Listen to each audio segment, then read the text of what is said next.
Two wheeler suspension ಸಿಸ್ಟಮ್ಗಳ ಪರಿಚಯ. Introduction to two wheeler suspension system. ನೀವು ಬೈಕ್ ಅಥವಾ ಸ್ಕೂಟರ್ ಸವಾರಿ ಮಾಡುವಾಗ ಹೊಂಡಗಳು ಮತ್ತು ಅಸಮರಸ್ತೆಗಳು ನಿಮ್ಮ ದೇಹದ ಮೇಲೆ ಏಕೆ ಪರಿಣಾಮ ಬೀರುವುದಿಲ್ಲ ಎಂದು ನೀವು ಎಂದಾದರೂ ಯೋಚಿಸಿದ್ದೀರಾ? ಕಾರಣ ಸಸ್ಪೆನ್ಷನ್ ಸಿಸ್ಟಮ್. ಇಂದು ನಾವು ಟೂ ವೀಲರ್ ಸಸ್ಪೆನ್ಷನ್ ಸಿಸ್ಟಮ್ ಎಂದರೇನು, ಅದು ಹೇಗೆ ಕಾರ್ಯನಿರ್ವಹಿಸುತ್ತದೆ ಮತ್ತು ಅದು ನಿಮ್ಮ ಪ್ರಯಾಣವನ್ನು ಹೇಗೆ ಆರಾಮದಾಯಕ ಮತ್ತು ಸುರಕ್ಷಿತವಾಗಿಸುತ್ತದೆ ಎಂಬುದನ್ನು ಅರ್ಥ ಮಾಡಿಕೊಳ್ಳೋಣ. ಸಸ್ಪೆನ್ಷನ್ ಸಿಸ್ಟಮ್ ದ್ವಿಚಕ್ರ ವಾಹನಗಳ ಒಂದು ಪ್ರಮುಖ ಭಾಗವಾಗಿದೆ. ಇದು ನಿಮ್ಮ ವಾಹನದ ಚಕ್ರಗಳು ಮತ್ತು ದೇಹದ ನಡುವೆ ಸೇತುವೆಯಾಗಿ ಕಾರ್ಯನಿರ್ವಹಿಸುತ್ತದೆ. ಸಸ್ಪೆನ್ಷನ್ ಸಿಸ್ಟಮ್ನ ಮುಖ್ಯ ಉದ್ದೇಶವೇ ರಸ್ತೆಯ ಅಸಮಾನತೆಯನ್ನು ಕಡಿಮೆ ಮಾಡುವುದು. ಇದರಿಂದ ವಾಹನವು ಸ್ಥಿರವಾಗಿರುತ್ತದೆ ಮತ್ತು ಚಾಲಕನಿಗೆ ಕಡಿಮೆ ಪ್ರಮಾಣದ ಆಘಾತದ ಅನುಭವವಾಗುತ್ತದೆ. ಅಷ್ಟೇ ಅಲ್ಲದೆ ಇದು ವಾಹನದ ಹ್ಯಾಂಡ್ಲಿಂಗ್ ಮತ್ತು ಬ್ರೇಕಿಂಗ್ ಸಾಮರ್ಥ್ಯವನ್ನು ಸಹ ಉತ್ತಮಗೊಳಿಸುತ್ತದೆ.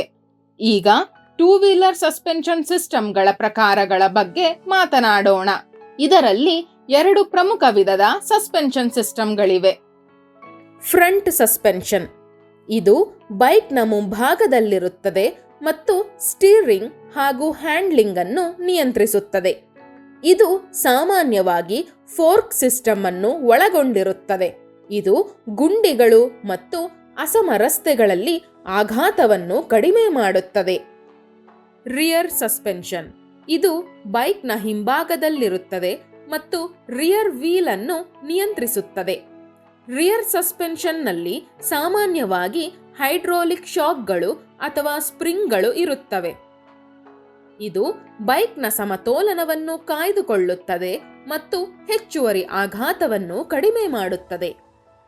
ಸಸ್ಪೆನ್ಷನ್ ಸಿಸ್ಟಮ್ನ ಪ್ರಮುಖ ಅಂಶಗಳು ವಾಹನದ ಸ್ಥಿರತೆ, ಸಮತೋಲನ ಮತ್ತು ಸವಾರಿಯ ಸೌಕರ್ಯವನ್ನು ಕಾಪಾಡಿಕೊಳ್ಳುವಲ್ಲಿ ಮಹತ್ವಪೂರ್ಣ ಪಾತ್ರ ವಹಿಸುತ್ತವೆ.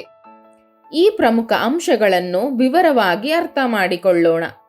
ಸ್ಪ್ರಿಂಗ್ಗಳು ಸಸ್ಪೆನ್ಷನ್ನ ತುಂಬಾ ಪ್ರಮುಖವಾದ ಭಾಗವಾಗಿದೆ. ಇವು ವಾಹನದ ತೂಕವನ್ನು ಹೊರುತ್ತವೆ ಮತ್ತು ಗುಂಡಿಗಳ ಮೇಲೆ ಹಾದು ಹೋಗುವಾಗ ಆಘಾತವನ್ನು ಕಡಿಮೆ ಮಾಡುತ್ತವೆ. ಶಾಕ್ ಅಬ್ಸಾರ್ಬರ್ಗಳು ಸುಗಮವಾದ ಸವಾರಿಯನ್ನು ಒದಗಿಸುತ್ತವೆ. ಇವು ಆಘಾತಗಳನ್ನು ಕಡಿಮೆ ಮಾಡುತ್ತವೆ ಮತ್ತು ಚಾಲಕನಿಗೆ ಆರಾಮದಾಯಕ ಸವಾರಿಯನ್ನು ಒದಗಿಸುತ್ತವೆ.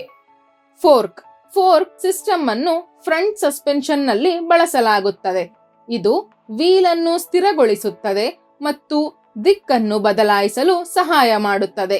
ಈಗ ಈ ಸಸ್ಪೆನ್ಷನ್ ಸಿಸ್ಟಮ್ ಹೇಗೆ ಕಾರ್ಯನಿರ್ವಹಿಸುತ್ತದೆ ಎಂಬುದನ್ನು ಅರ್ಥ ಮಾಡಿಕೊಳ್ಳೋಣ. ನೀವು ನಿಮ್ಮ ಬೈಕ್ ಅಥವಾ ಸ್ಕೂಟರ್ ಸವಾರಿ ಮಾಡುವಾಗ ಗುಂಡಿ ಅಥವಾ ಅಸಮವಾದ ರಸ್ತೆಯಲ್ಲಿ ಹೋದಾಗಲೆಲ್ಲ ಸಸ್ಪೆನ್ಷನ್ ಸಿಸ್ಟಮ್ ಸ್ಪ್ರಿಂಗ್ಗಳ ಸಹಾಯದಿಂದ ಈ ಆಘಾತಗಳ ಶಕ್ತಿಯನ್ನು ಹೀರಿಕೊಳ್ಳುತ್ತದೆ. ನಂತರ ಶಾಕ್ ಅಬ್ಸಾರ್ಬರ್ಗಳು ಆ ಶಕ್ತಿಯನ್ನು ಕ್ರಮೇಣ ಕಡಿಮೆ ಮಾಡಿ ಹೊರಹಾಕುತ್ತವೆ. ಇದರಿಂದ ಚಾಲಕನಿಗೆ ಸಾಧ್ಯವಾದಷ್ಟು ಕಡಿಮೆ ಆಘಾತಗಳ ಅನುಭವವಾಗುತ್ತವೆ. ಹೀಗಾಗಿ ವಾಹನವು ಸ್ಥಿರವಾಗಿರುತ್ತದೆ ಮತ್ತು ಬ್ರೇಕಿಂಗ್ ಹಾಗೂ ಹ್ಯಾಂಡ್ಲಿಂಗ್ ಸಾಮರ್ಥ್ಯಗಳನ್ನು ಹೆಚ್ಚಿಸುತ್ತದೆ. ಸಸ್ಪೆನ್ಷನ್ ಸಿಸ್ಟಮ್ನ ಪ್ರಾಮುಖ್ಯತೆ. ನೀವು ಸಸ್ಪೆನ್ಷನ್ ಸಿಸ್ಟಮ್ನ ಪ್ರಕಾರಗಳು ಮತ್ತು ಪ್ರಮುಖ ಅಂಶಗಳನ್ನು ಅರ್ಥ ಮಾಡಿಕೊಂಡಿದ್ದೀರಿ ಎಂದ ಮೇಲೆ ಬನ್ನಿ, ಇದು ಏಕೆ ಮುಖ್ಯ ಮತ್ತು ಇದು ನಿಮ್ಮ ವಾಹನದ ಕಾರ್ಯಕ್ಷಮತೆಯ ಮೇಲೆ ಹೇಗೆ ಪರಿಣಾಮ ಬೀರುತ್ತದೆ ಎಂಬುದನ್ನು ಸಹ ತಿಳಿದುಕೊಳ್ಳೋಣ. ಸುರಕ್ಷತೆ. ಸರಿಯಾದ ಸಸ್ಪೆನ್ಷನ್ ನಿಮ್ಮ ವಾಹನದ ಸಮತೋಲನವನ್ನು ಕಾಯ್ದುಕೊಳ್ಳುತ್ತದೆ, ಹಾಗಾಗಿ ಅಪಘಾತಗಳ ಅಪಾಯವನ್ನು ಕಡಿಮೆ ಮಾಡುತ್ತದೆ. ಆರಾಮದಾಯಕ ಸವಾರಿ. ಇದು ಆಘಾತಗಳನ್ನು ಹೀರಿಕೊಳ್ಳುತ್ತದೆ ಮತ್ತು ಚಾಲಕನಿಗೆ ಆರಾಮದಾಯಕ ಅನುಭವವನ್ನು ನೀಡುತ್ತದೆ. ಉತ್ತಮ ಹ್ಯಾಂಡ್ಲಿಂಗ್. ಸಸ್ಪೆನ್ಷನ್ ಸರಿಯಾಗಿ ಕೆಲಸ ಮಾಡಿದಾಗ ಬೈಕ್ ಅಥವಾ ಸ್ಕೂಟರ್ನ ಹ್ಯಾಂಡ್ಲಿಂಗ್ ಮತ್ತು ದಿಕ್ಕನ್ನು ನಿಯಂತ್ರಿಸಲು ಸುಲಭವಾಗುತ್ತದೆ. ಸಾರಾಂಶ. ಈ ವಿಡಿಯೋದಲ್ಲಿ ನಾವು ಟೂ ವೀಲರ್ ಸಸ್ಪೆನ್ಷನ್ ಸಿಸ್ಟಮ್ಗಳ ಬಗ್ಗೆ ಕಲಿತಿದ್ದೇವೆ. ಫ್ರಂಟ್ ಸಸ್ಪೆನ್ಷನ್, ರಿಯರ್ ಸಸ್ಪೆನ್ಷನ್ ಮತ್ತು ಸ್ಪ್ರಿಂಗ್ಗಳು, ಶಾಕ್ ಅಬ್ಸಾರ್ಬರ್ಗಳು ಮತ್ತು ಫೋರ್ಕ್ಗಳಂತಹ ಸಸ್ಪೆನ್ಷನ್ ಸಿಸ್ಟಮ್ಗಳ ಪ್ರಮುಖ ಅಂಶಗಳನ್ನು ನಾವು ಕವರ್ ಮಾಡಿದ್ದೇವೆ.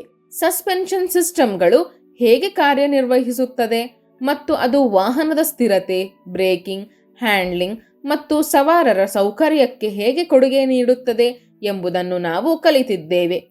ಇದಲ್ಲದೆ ಸಸ್ಪೆನ್ಷನ್ ಸಿಸ್ಟಮ್ಗಳು ಏಕೆ ಮುಖ್ಯವಾಗಿದೆ ಎಂಬುದನ್ನು ಸಹ ನಾವು ಕಲಿತಿದ್ದೇವೆ. ಇದು ರಸ್ತೆಯಲ್ಲಿನ ಅಸಮಾನತೆಯಿಂದ ಉಂಟಾಗುವ ಆಘಾತಗಳನ್ನು ಕಡಿಮೆ ಮಾಡುವುದಲ್ಲದೆ ಸುರಕ್ಷತೆ, ಆರಾಮದಾಯಕ ಸವಾರಿ ಮತ್ತು ಉತ್ತಮ ಹ್ಯಾಂಡ್ಲಿಂಗ್ ಅನ್ನು ಖಚಿತಪಡಿಸುತ್ತದೆ. ಈಗ ನಿಮ್ಮ ಸರದಿ.